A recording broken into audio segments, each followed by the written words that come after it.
reality is, anything we do today is going to have some issues in the future. But that can't stop us from getting started. So what are we waiting for? It is time for our generation-defining great works.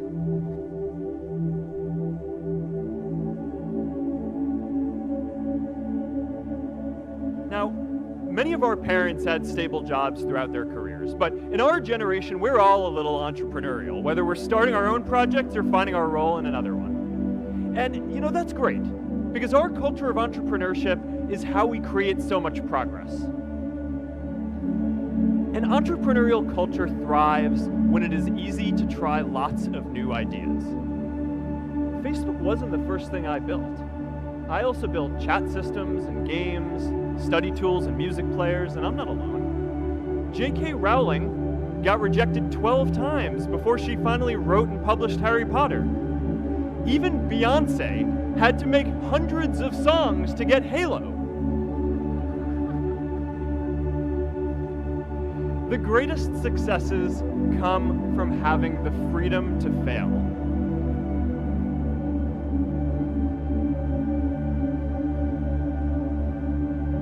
Today, I want to talk about purpose.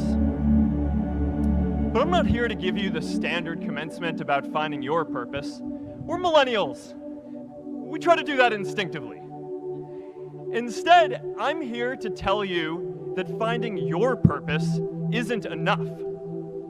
The challenge for our generation is to create a world where everyone has a sense of purpose. One of my favorite stories is when JFK went to go visit the NASA Space Center, and he saw a janitor holding a broom, and he asked him what he was doing, and the janitor replied, "Mr. President, I'm helping put a man on the moon." Purpose is that feeling that you are a part of something bigger than yourself, that you are needed, and that you have something better ahead to work for. Purpose is what creates true happiness.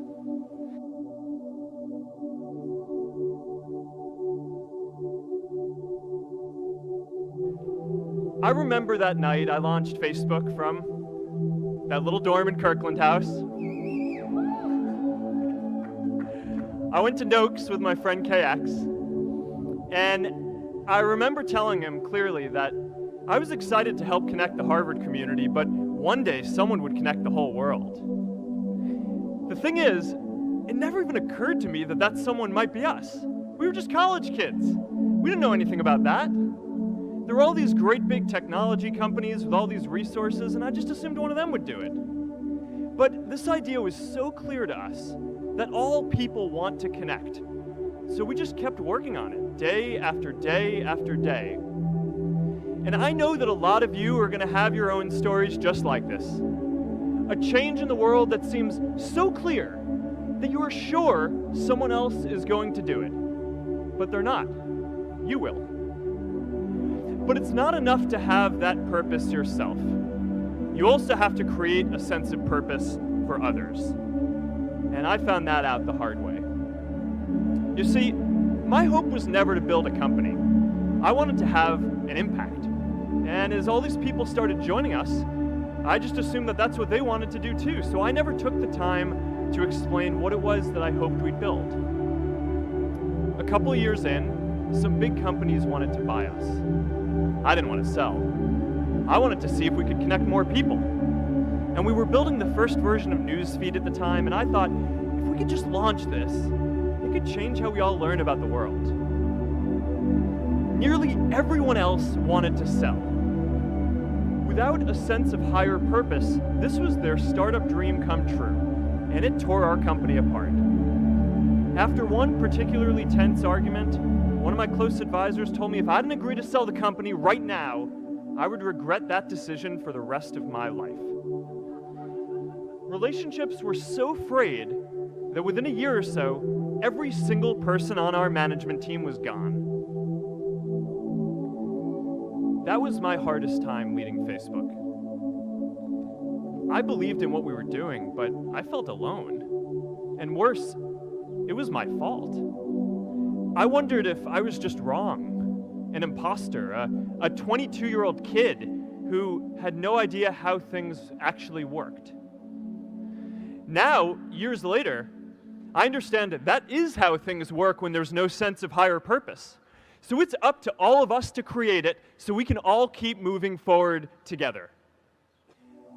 Our generation is going to have to deal with tens of millions of jobs replaced by automation like self-driving cars and trucks. But we have the potential to do so much more than that. Every generation has its defining works. More than 300,000 people worked to put that man on the moon, including that janitor. Millions of volunteers immunized children around the world against polio, and millions of more people built the Hoover Dam and other great projects. And now it's our generation's turn to do great things. Now I know, maybe you're thinking, I don't know how to build a dam. I don't know how to get 1 million people involved in anything. Well, let me tell you a secret. No one does when they begin. Ideas don't come out fully formed. They only become clear as you work on them. You just have to get started. If I had to know everything about connecting people before I got started, I never would have built Facebook.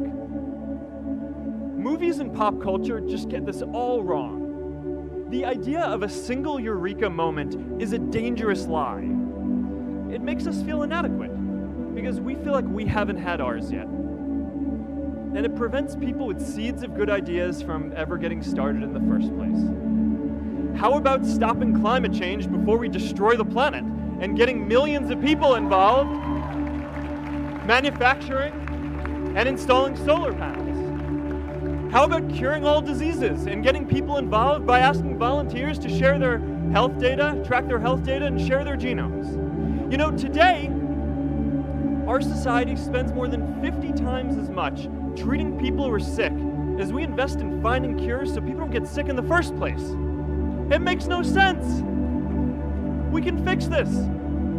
How about modernizing democracy so everyone can vote online? And how about personalizing education so everyone can learn? These achievements are all within our reach.